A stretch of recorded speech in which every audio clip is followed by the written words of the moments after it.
Adam Kinzinger didn't just call out Donald Trump, he detonated him. Live, unscripted, and unfiltered. It wasn't a polite political disagreement. It wasn't some rehearsed soundbite. It was a full-on verbal demolition, delivered with the force of someone who had stayed silent for far too long and finally had enough. No notes, no teleprompter, just years of frustration boiling over in real time. And what he said? It wasn't just savage, it was surgical. Kinzinger didn't throw insults. He stripped away the entire illusion Trump built around himself. The tough guy image, the victimhood narrative, the loyal army of followers fantasy. All of it, gone. He called Trump a coward, a fraud, a man so obsessed with power that he'd rather burn down democracy than admit defeat. And the best part? He didn't scream. He didn't rant. He delivered every line like a man who already knew the truth and was just waiting for the rest of the world to finally catch up. The internet exploded. Trump's base went into meltdown. But Kinzinger, he stood there calm as ever. Because for the first time in a long time, someone had finally said it all out loud. And what happened next was even more brutal than anyone expected. Before he became Trump's most dangerous critic, Adam Kinzinger was exactly what the Republican Party claimed to stand for: a decorated Air Force pilot, a 6-term congressman, and a guy who believed in conservative values, not cults of personality. When he first got elected, he wasn't some headline chaser or firebrand. He was seen as a rising star, young, principled, and battle-tested, the kind of leader you'd expect to see shaping the next generation of GOP leadership. But that was before the party changed, before truth stopped mattering, before loyalty to America was replaced by loyalty to one man. Kinzinger watched it all happen up close, on the inside. He watched colleagues who once prided themselves on integrity suddenly bend the knee. He saw the fear in their eyes any time Trump tweeted their name, and he realized something most people still haven't. This wasn't politics anymore. This was submission. He didn't start out trying to be a hero. He didn't want to be the center of controversy, but when January 6th happened, and he saw the same people who swore an oath to the Constitution making excuses for a violent mob, something in him broke. He became one of only 2 Republicans to serve on the January 6th committee. And while others ran for cover, he stepped up to the mic and started telling the truth. Not for applause, not for votes, but because someone had to. And that's what makes what happened next so powerful, because when a man like Adam Kinzinger decides he's had enough, he doesn't just speak, he drops bombs. The truth is, Adam Kinzinger had been holding back for years. He'd seen the lies, the chaos, the backroom power grabs disguised as patriotism. He kept his composure while Trump mocked institutions, spread conspiracy theories, and turned political discourse into a blood sport. But even Kinzinger has a limit, and that limit came the moment Trump launched into yet another unhinged tirade, this time attacking military veterans, downplaying the rule of law, and blaming everyone but himself for his mounting legal disasters. It was like déjà vu, except worse. Trump wasn't just doubling down. He was daring anyone to challenge him. Insults flying, facts twisted, loyalty demanded like a mafia boss collecting tribute. That's when something snapped. Kinzinger had seen this movie one too many times, but this time he wasn't just going to watch. He was going to answer back. And not with a tweet, not with a press release. He went live on national television and let it rip. No prep, no notes. Just a cold, calculated truth bomb that made even seasoned anchors go silent. It wasn't just political, it was personal. He was tired of pretending. Tired of watching his party spiral into delusion. Tired of seeing people worship a man who couldn't lead his way out of a parking ticket, let alone a crisis. Trump had poked the wrong veteran, and Kinzinger, he was done playing nice. Adam Kinzinger didn't raise his voice. He didn't need to. With a tone as calm as a man reading a grocery list, he dismantled Donald Trump piece by piece on live television. He's not strong, he just plays strong. He's not brave. He's terrified of being exposed. That's how it started, and it only got harsher from there. Kinzinger didn't come with talking points. He came with receipts. He reminded the world how Trump dodged the draft but claimed to love the troops. How he called himself a genius but bankrupted a casino.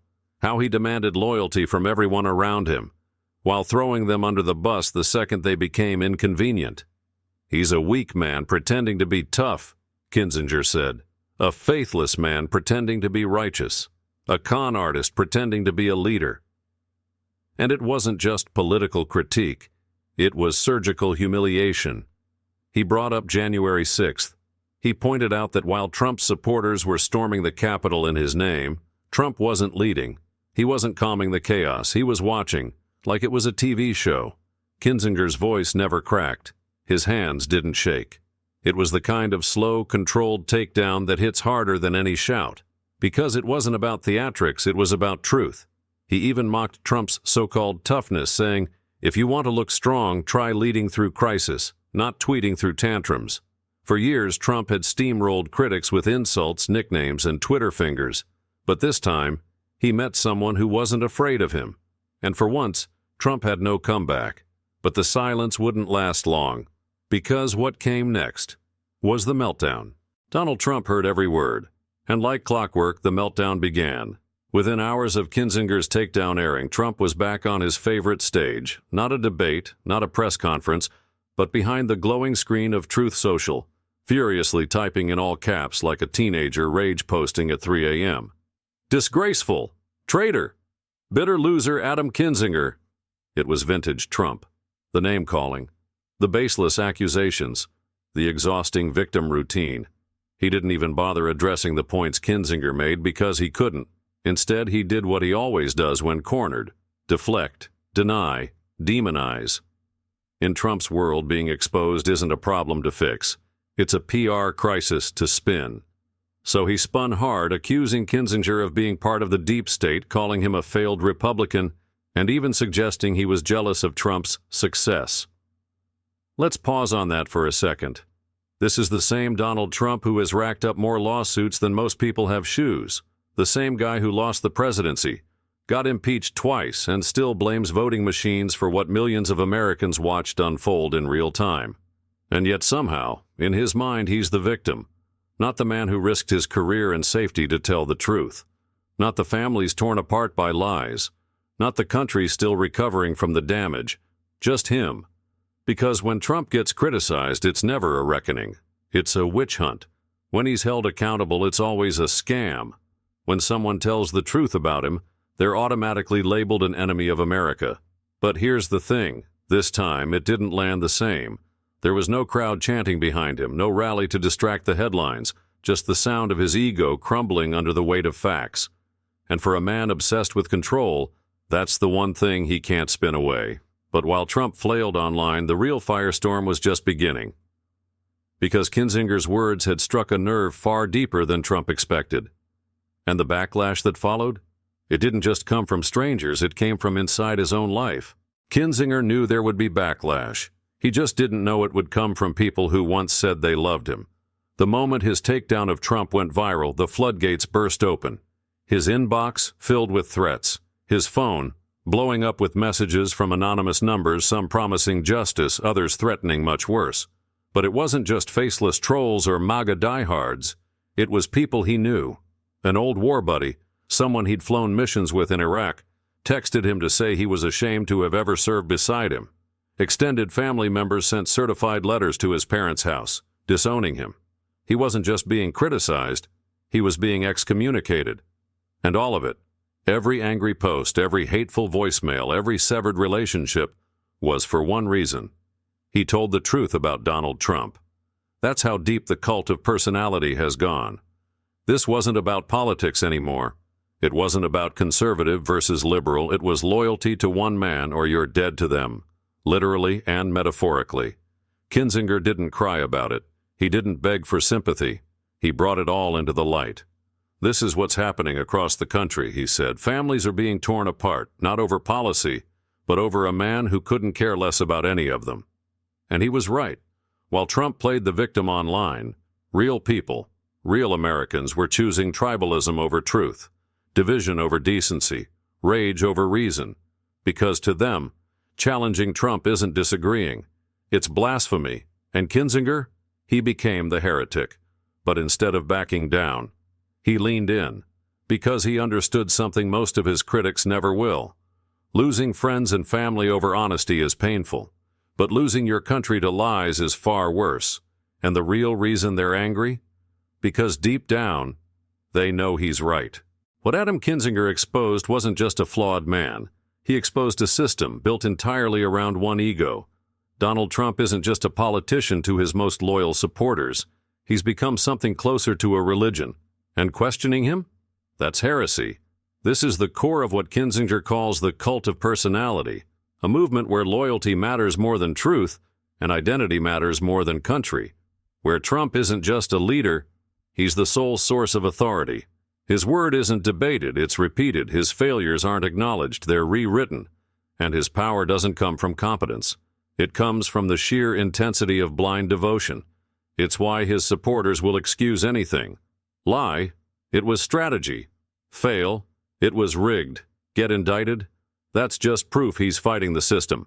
You could read out a list of criminal charges, failed business ventures, and outright fabrications, and they'll still cheer. Not because they trust the facts, but because they've attached their identity to him. If Trump loses, they lose. If Trump is a fraud, what does that say about them?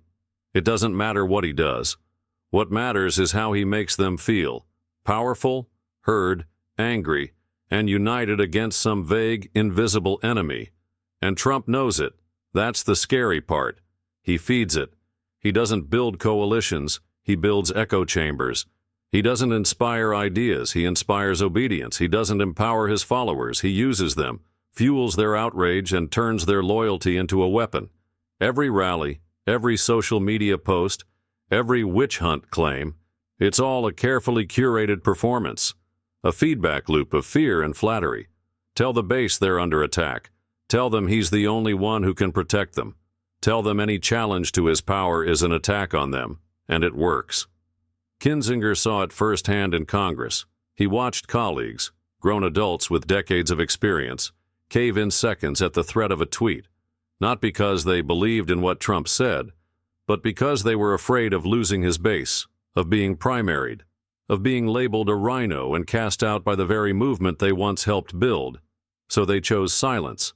They chose self-preservation, and they handed the steering wheel of the Republican Party to a man who can't even take criticism without going into a full-scale meltdown. And that's how a cult works. It's not about principles, it's about control. The terrifying part is that it doesn't look like a cult at first glance. There's no matching uniforms, no locked compounds, just flags, hats, chants, a constant obsessive repetition of one man's name like a mantra, and an unspoken rule. No matter what he does, you defend it. Even if he turns on you, even if he betrays you, even if he leaves you behind. Because that's the final twist in the cult dynamic. It's not about the leader being loyal to the followers. It's about the followers being endlessly loyal to the leader, even when he gives them nothing in return. And Trump, he gives them nothing but resentment. Resentment wrapped in nostalgia. Anger disguised as patriotism. The irony. Trump, the man who branded himself as the ultimate alpha, the deal-maker, the fighter, is actually terrified, not of his enemies, but of being irrelevant. That's why he demands constant praise. That's why he turns every event, good or bad, into a story about himself. He's not leading a movement. He's starring in a never-ending reality show, and everyone around him is just a supporting character. He doesn't want to be president. He wants to be the center of attention, forever. But here's the thing about cults of personality. They only survive as long as the illusion holds, as long as people believe. And when someone like Kinzinger pulls back the curtain and says, "This isn't leadership, it's manipulation," that illusion starts to crack. And when it does, the whole foundation shakes. Because even the most devoted followers can only ignore reality for so long. And when reality finally hits, it doesn't just break the cult, it shatters it. For a man who brags nonstop about being the strongest, smartest, most unbeatable leader in American history, Donald Trump sure spends a lot of time dodging courtrooms. Let's just call it what it is. This isn't a man fighting injustice. This is a man running from consequences. At any given moment, Trump's legal calendar looks like a Netflix series lineup. Criminal indictments, civil lawsuits, state cases, federal investigations, each with its own twist, its own drama, and its own attempt to delay, deflect, or distract. Hush money scandals, election interference, mishandled classified documents. You name it. Trump's either denying it, calling it fake news, or shouting witch hunt like a broken record. He's like a one-man season of Law and Order, except in his version the suspect writes the script, stars in the opening credits, and then sues the producers. But somehow, in the middle of this legal circus, Trump still manages to convince millions that he's the alpha, the strongman, the guy who gets things done. It's one of the most bizarre contradictions in modern politics. The more he's cornered, the more powerful he pretends to be. Adam Kinzinger didn't just poke holes in that myth, he ripped it wide open. Because real strength isn't about pretending nothing can touch you. It's about facing hard truths, even when they hurt. It's about standing tall when things go sideways, not hiding behind your fan base and social media. And Trump, he doesn't do accountability. He does scapegoats. He blames the FBI, the DOJ, the media, immigrants, windmills, Canada, anyone and everyone except himself.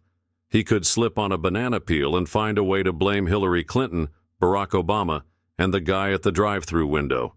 Kinzinger laid it out with brutal clarity. Trump is a man so allergic to personal responsibility that he'd rather torch the system than admit he got it wrong. And that's not strength. That's cowardice in a gold-plated suit. When things fall apart, strong leaders rally their teams. Trump fires his lawyers. Strong leaders accept blame and fix the problem. Trump files appeals and sells T-shirts with his mugshot. Strong leaders build trust. Trump builds GoFundMe pages for his legal bills while hosting six-figure donor dinners at Mar-a-Lago. And here's the irony. His base still sees him as the law and order president. The same guy who led chants of lock her up is now facing more felony charges than most small-town jails process in a week. And yet somehow every charge becomes a badge of honor. Every indictment proof that he's fighting the system. But what exactly is he fighting? Accountability? Justice? The consequences of his own decisions? Kinzinger warned that this isn't just a political crisis, it's a cultural one. Because when people start believing that avoiding consequences is a form of strength, the entire idea of leadership starts to rot from the inside. Trump's image is a fortress built on sand. And every subpoena, every deposition, every courtroom appearance chips away at the myth. Not because the justice system is flawless, but because even it can't ignore reality forever. And while Trump screams from the rooftops about being persecuted, about being hunted, about being the victim of the biggest political plot in history, Kinzinger's voice cuts through the noise with something simple but powerful. If you're innocent, prove it. If you're strong, face it. If you're a leader, act like it. But Trump doesn't act like a leader. He acts like a con man who just got caught running out the back door. The myth of strength only works if people keep buying it, if they keep mistaking volume for confidence, if they confuse deflection for toughness, if they see lawsuits and scandals and somehow interpret them as courage under fire. But Kinzinger is betting on something else. He's betting that people are waking up, that the smoke is starting to clear, that the armor is cracking, because even the loudest voice can't drown out the truth forever. And once people stop being afraid to look past the bluster, the myth collapses under its own weight. Donald Trump built his brand on winning, but the deeper you look, the more you realize he's been losing this entire time, not just in courtrooms, not just in elections, but in credibility, in leadership, in legacy. And when that illusion finally shatters, when the last witch hunt excuse runs out, there's nothing left but a man who was never strong to begin with. Just loud. Adam Kinzinger didn't go scorched earth on Donald Trump just to make headlines. This wasn't a publicity stunt, it wasn't revenge, it was a warning. Because underneath all the one-liners and brutal truths, Kinzinger's message wasn't really about Trump. It was about America. And whether we realize it or not, we're standing at a crossroads. He didn't just attack a man, he exposed a movement that's been hijacked. Hijacked by rage, by misinformation, by tribalism so powerful it's turned political identity into a substitute for moral compass. What scared Kinzinger the most wasn't that Donald Trump existed. It was that millions of people, many of them good, decent Americans, stopped questioning anything he said. They didn't just accept the lies, they absorbed them, internalized them, built entire worldviews around them. He saw it in Congress, in town halls, in his own inbox. The shift didn't happen overnight, but it was relentless. One by one, Republicans who used to believe in limited government, individual liberty, and rule of law began to fall in line. Not because Trump earned their respect, but because he demanded their fear. And that fear changed everything. Kinzinger's bigger message was clear. This isn't politics anymore. It's performance art. A televised spectacle where outrage replaces policy and theater replaces truth, where the loudest voice wins the headline, even if what they're shouting is completely divorced from reality. He was sounding the alarm not just for Republicans, but for every American. Because the problem doesn't stay on one side of the aisle. When lies go unchecked, they spread. When institutions are undermined, they collapse for everyone. When democracy gets treated like an inconvenience instead of a sacred responsibility, no one wins. Kinzinger wasn't saying, vote for the other team. He was saying, this shouldn't be a team sport at all. He was asking, when did honesty become optional? When did leadership become about winning at all costs, no matter who gets hurt?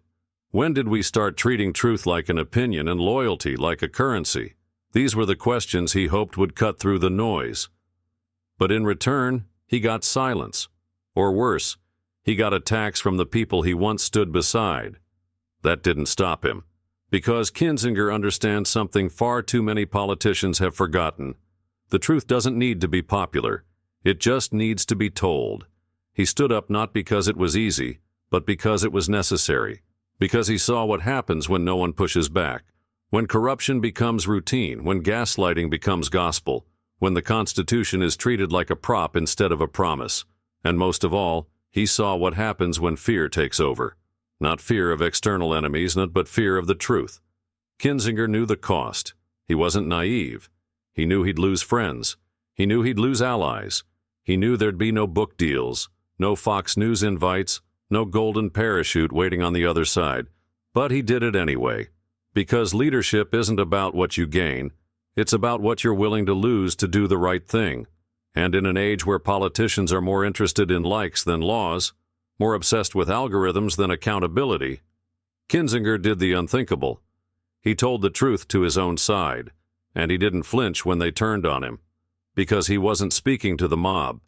He was speaking to the Americans who still believe in something deeper, something that can't be bought with campaign slogans or silenced with threats. He was speaking to the people who feel the country slipping, but don't know how to stop it. To the ones who feel politically homeless, to the ones who whisper, this isn't who we are, but feel too afraid to say it out loud. Kinzinger said it out loud. He shouted it, because someone had to. For all his bravado, all the shouting, all the chest puffing, Donald Trump is terrified not of indictments, not of prison, not even of losing. Trump's greatest fear, the one thing he can't spin, can't tweet away, can't bully into silence, is this: being seen for what he really is. Because behind the slogans, behind the rallies, behind the golden branding and the screaming crowds, is a man running from the one thing he's never been able to escape: the truth. That he's not strong, that he's not tough, that he's not some political genius or savior of America. He's just a man. A deeply insecure man, desperate to be adored, terrified to be exposed, and utterly dependent on the illusion that he's still in control. And Adam Kinzinger, he didn't just criticize Trump, he didn't just oppose him, he shattered that illusion on live television for millions to see. He stripped away the armor, he ignored the bluster, he peeled back the branding and forced people to look at what's really there: a former president clinging to relevance, a man who can't take a joke, can't take a loss, and sure as hell can't take responsibility. A political figure so fragile that even the slightest push of truth sends him into full meltdown mode. That's the final blow. That's the part Trump can't fight. Because you can sue your enemies. You can scream witch hunt at prosecutors. You can even rewrite history for your followers, but you can't erase the feeling people get when they finally see through you. And the more Kinzinger spoke, the more obvious it became. Trump isn't feared because he's powerful. He's feared because too many people have tied their identity to his survival. And now, that tie is unraveling. Kinzinger didn't raise his voice. He didn't hurl insults. He simply held up a mirror, and for the first time, millions of Americans got a clear look. Without the filter of propaganda, without the applause of a rally crowd, without the noise machine of cable news spinning it into oblivion. What they saw wasn't strength. It was desperation. A man obsessed with control, losing it.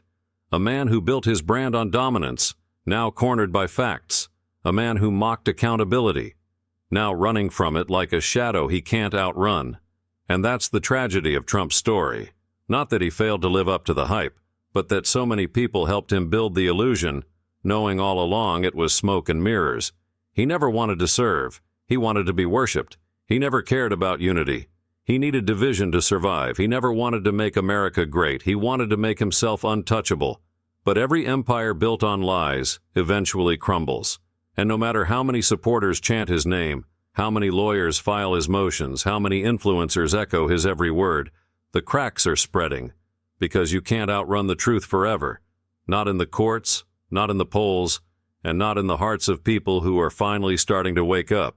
Kinzinger may not have changed the minds of Trump's most loyal followers, but he didn't have to. He wasn't speaking to the cult.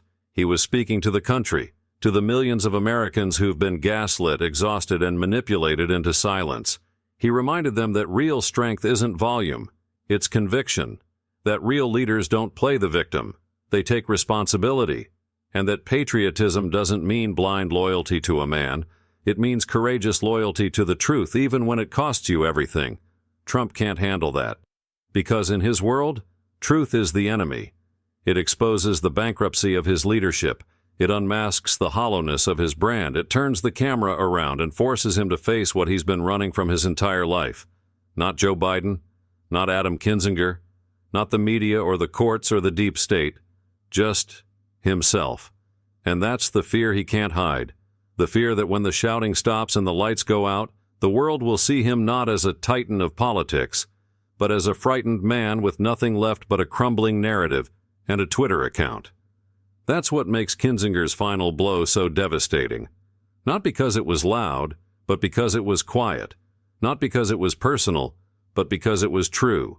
Not because it destroyed Trump, but because it exposed him. And once you see the truth, you can't unsee it. So as Trump clings to the wreckage of his carefully constructed image, as he lashes out in desperate rage and spins wilder conspiracies to keep the spotlight on himself, one truth remains. His greatest enemy was never the Democrats, never the media, never the courts. His greatest enemy was the truth spoken by someone who finally stopped being afraid of him. And that's a fight Donald Trump will never win.